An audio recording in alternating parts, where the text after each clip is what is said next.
사도행전 2장 22절에서 36절까지 말씀 교독하실 때 제가 먼저 22절을 읽겠습니다.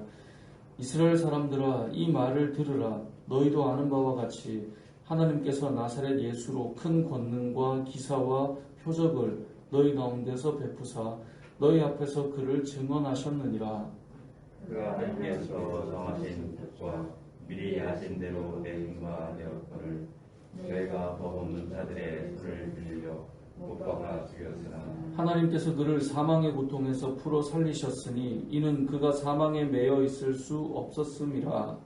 다시 그를 가리켜 이르되 내가 항상 내 앞에 계신 줄을 배웠으며 나로 요동하지 않게 하기 위하여 그가 내 우편에 계시도다.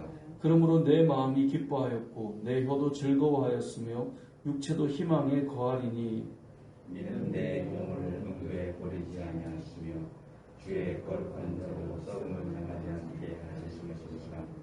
주께서 생명의 길을 내게 보이셨으니 주 앞에서 내게 기쁨이 충만하게 하시리로다 하였으므로 형제들아 내가 조상 다윗에 대하여 감사히 말할 수 있느니 다윗이 죽어 장사되어 그 묘가 오늘까지 우리 중에 있도다. 그는 선지자라 하나님이 이미 맹세하사 그 자손 중에서 한 사람을 그 위에 앉게 하리라 하심을 알고 미리 본 거로 그리스도의 부활을 보내되 그가 음부에 버림이 되지 않고 그 육신이 죽음을 당하지 아니하시리라. 이 예수를 하나님이 살리신지라 우리가 다 이 일의 증인이로다. 하나님이 우리 스스로 예수를 높이시니 그가 약속하신 성령을 주께서 받아서 너희가 보고 듣는 이것을 부어 주셨느니라. 다윗은 하늘에 올라가지 못하였으나 친히 말하여 이르되 주께서 내 주에게 말씀하시기를 내가 내 곳으로 내 발등상에 되게 하기까지 너는 내 우편에 앉아 있으라 하셨도다 하였으니 함께요.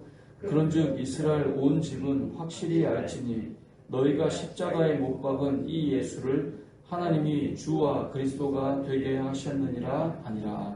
아멘. 사도행전 2장은 우리가 잘 아시는 것처럼 오순절 성령 강림 사건으로 시작합니다. 성령이 임하여서 이제 거기에 모여있던 제자들의 이제 방언이 터지기 시작합니다. 그래서 온 그 나라에서 각 나라에서 온 사람들이 각 나라 방언을 통해 하나님의 일하심들을 듣게 됩니다. 그게 이제 2장 11절 말씀이거든요. 그래서 어떤 사람은 놀라워했지만 또 어떤 사람들은 저들이 술에 취했다라고 조롱하기도 합니다. 그게 이제 2장 13절입니다. 그래서 베드로가 일어나 큰 소리로 저들에게 말씀을 선포합니다.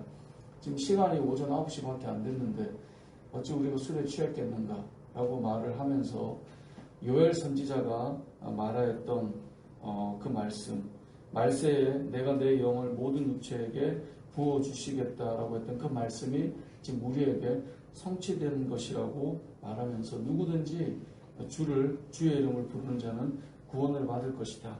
그게 바로 어제 본문 21절까지의 내용입니다. 그러면서 오늘 22절에 누구든지 주의 이름을 부르는 자 구원을 받는데 그 주가 누군가? 바로 나사렛 예수라고 선포하고 있는 것입니다. 그래서 22절 오늘 말씀을 보면 하나님께서 나사렛 예수로 큰 권능과 기사와 표적을 너희 가운데 베푸셔서 너희 앞에서 그를 증언했다라는 거예요. 그럼에도 불구하고 너희가 무엇을 합니까? 이 십자가에 못 박아 죽였다는 거죠. 하지만 예수님께서 사망의 권세에 매여 있지 않고 부활하셨다라고 하는 것을 증언하고 있는 것입니다. 그리고 이 놀라운 사건은 성령 강림 사건은 요엘 선지자의 말씀을 들어서 말씀을 전한 것처럼 여기에서는 다윗이 시편에서 고백한 그 내용을 가지고 와서 부활의 주님을 이미 다윗은 말했다. 그러니까 자신이 부활한 것은 아니다. 자신에 대한 이야기가 아니다. 왜냐하면 여기 보면 다윗이 죽어 장사되어 그 묘가 오늘까지 우리 중에 있지 않느냐 29절을 말씀하면서 이것은 바로 예수 그리스도에 대한 말씀이다. 그래서 그는 선지자와 같다라고 30절에 이제 말을 하고 있는 거거든요. 그러면서 결론이 뭐냐면 36절에 그런즉 이스라엘 온 집은 확실히 알지니 너희가 십자가에 못 박은 이 예수가 바로 하나님의 주와 그리스도가 되게 하신 분이다 라고 하는 것을 선언하는 것이 오늘 본문의 내용입니다. 크게는 너희가 십자가에 못 박은 그분이 바로 우리의 주가 되시는 분이다 라고 이들이 선언하고 있다는 거죠. 오늘 본문 말씀은 우리가 잘 아는 내용이지만 여기에서 우리가 두 가지를 기억하면 좋겠습니다. 첫 번째는 오늘 본문의 시작인 22절에 이스라엘 사람들아 이 말을 들으라 라고 말하면서 예수 그리스도의 주 되심을 선언하고 있다는 거예요. 이것은 이 사도들의 이 고백일 뿐만 아니라 이 시대를 살아가는 저와 여러분의 고백이 되어야 합니다. 예수님을 믿는다라고 하는 것은 우리 안에 성령이 거하신다는 말씀이고 우리 안에 성령이 임하시면 우리가 주의 증인이 된다라고 성경은 말씀하고 있습니다. 다시 말해 저와 여러분들은 오늘 하루를 살아갈 때 오늘 본문의 내용처럼 이스라엘 사람들아 이 말을 들으라 라고 하는 것처럼 우리의 삶 속에 나의 말을 좀 들어봐라, 이 말을 들어봐라 라고 말하며 복음을 전하는 사명이 우리에게도 부어졌다는 거예요. 성령이 우리에게 임하셨기 때문에 오늘 우리의 하루의 삶 속에서도 우리는 부활의 주님을 고백하고 살아야 한다는 것입니다. 그래서 신앙생활은 하나님께서 우리에게 주신 사명을 따라 살아가는 것인데요. 그 안에 이 복음을 전하는 증인이 되었다라고 하는 사실을 꼭 기억했으면 좋겠습니다. 하나님께서는 여러분을 구원하셔서 여러분을 하나님의 자녀 삼으셨다라고 하는 놀라운 그 은혜와 함께 우리를 증인으로 부르셨다라고 하는 것. 그래서 오늘 하루의 삶 속에 여러분이 증인된 삶을 살아가시고 또 한 가지는 복음의 내용이죠. 너희가 십자가에 못 박아 죽인 바로 그 예수가 주가 되신다라고 하는 이 복음의 내용을 증가하고 있는데 당시에 이스라엘 백성들이 예수를 십자가에 못 박았던 것은 실제적 사건이죠. 자, 오늘 이 시대를 살아가는 우리들은 우리의 죄로 인해 예수님이 십자가에 못 박혀 죽으셔야 했다라고 하는 것이 복음의 내용이죠. 바로 이 복음의 내용이 우리에게 담겨 있어야 합니다. 우리가 증인이 되어서 살아가지 못하는 이유 중에 하나는 우리가 경험한 이 복음의 내용이 너무나 약하다는 겁니다. 그래서 내가 복음을 전할 때 세상의 사람들을 바라볼 때 정말 하나님이 아니고는 살아갈 수 없는 존재라는 사실과 죄로 인해서 죽어갈 수밖에 없는 존재라는 사실과 그들을 위해 이 땅에 오신 예수 그리스도의 십자가의 그 부활의 사건이 우리를 살리는 산 소망이 되신다라고 하는 그 놀라운 복음의 그 내용이 지금 사도들은 실제이잖아요. 왜요? 예수님이 실제 부활하신 걸 봤잖아요. 자, 그럼 우리는요? 우리 역시 예수 그리스도의 십자가의 부활의 사건을 주님을 만날 때 이 사실을 고백하고 믿고 받아들여지는 복음 내용을 가지고 살아가는 사람이잖아요. 그래서 오늘 우리가 기억할 것은 두 가지. 우리가 증인으로서 이 말을 들으라라고 선언할 수 있는 사람이 되어야 된다는 것과 또 한 가지는 우리 안에 실제하는 복음의 내용이 담겨 있느냐는 거예요. 내 안에 그리스도께서 살아계시고 역사하시는 그 주님을 만난 복음의 내용이 담겨 있느냐는 거예요. 이것을 점검해 봐야 돼요. 그냥 교회를 다니면서 내 인격을 수양하고 내가 좀 더 바르게 살고 내가 좀 더 선하게 살고 이 이야기가 아니에요.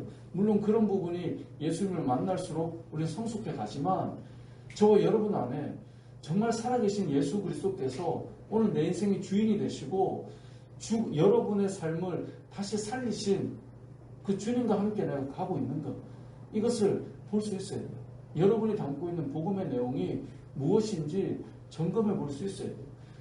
이전에 만난 주님이 아니라 지금 현재 내 안에 예수 그리스도께서 어떻게 살아서 역사하고 계신가를 볼 수 있어야 해요. 그 복음의 내용을 여러분이 풀어보았으면 좋겠습니다. 여러분이 담고 있는 복음의 내용은 무엇입니까? 지금 누군가를 만났을 때 하나님께서 예를 들어 여러분을 통해서 그 사람에게 가서 복음을 좀 전해라 라고 말씀을 주신다면 여러분 가서 전할 그 복음의 내용은 무엇입니까? 여러분이 경험한 그 은혜의 복음과 그것이 말씀을 통해 오늘 이 말씀을 잘 보십시오. 이들이 체험한 그 사건과 말씀이 연결되어 있잖아요. 그냥 난 이런 경험을 했어가 아니잖아요. 성령이 임하셨을 때 요엘 선지자의 말씀과 그들이 부활의 주님을 만났을 때 다윗의 그 시편의 고백과 이 모든 것들이 연결되어 있잖아요. 우리가 경험하는 체험의 역사도 하나님 이렇게 말씀하셨는데 오늘 이런 말씀을 주셨는데 십자가의 복음에 대해서 성경이 이렇게 말씀하고 있는데 그 주님을 내가 만났다라고 하는 말씀과 내 삶의 실제가 연결되는 것, 그게 복음의 내용 아니겠습니까? 그런 복음을, 그 내용을 여러분은 어떻게 간직하고 있느냐를 볼 수 있어야 된다는 것입니다. 말씀을 정리하겠습니다. 오늘 하루의 삶 속에 저와 여러분들도 십자가와 부활을 경험한 예수님을 만난 사람으로서 그 복음의 내용을 다시 한번 정리해 보십시오. 내가 만난 예수 그리스도의 그 십자가의 부활의 복음, 누군가에게 선언할 수 있는 그 복음의 내용이 무엇인가?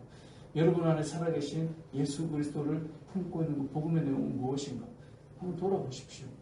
또 한 가지는 복음을 전하는, 이 말을 들으라 라고 말했던 베드로의 선언처럼 여러분의 삶 속에 복음이 증거되는 그런 삶의 역사가 다시 일어났으면 좋겠습니다. 성도는 복음을 전하고 살 때 그 삶이 회복되기 시작합니다. 왜냐하면 그것이 우리의 사명이기 때문에 그렇습니다. 오늘 하루도 저와 여러분의 삶 속에 주의 복음이 증거되고 그 복음이 이제 내일 보면 역사로 나타나게 되는데, 증거되는 복음을 통해 하나님의 역사가 저와 여러분의 삶 속에 나타나시길 주님의 이름으로 축복합니다.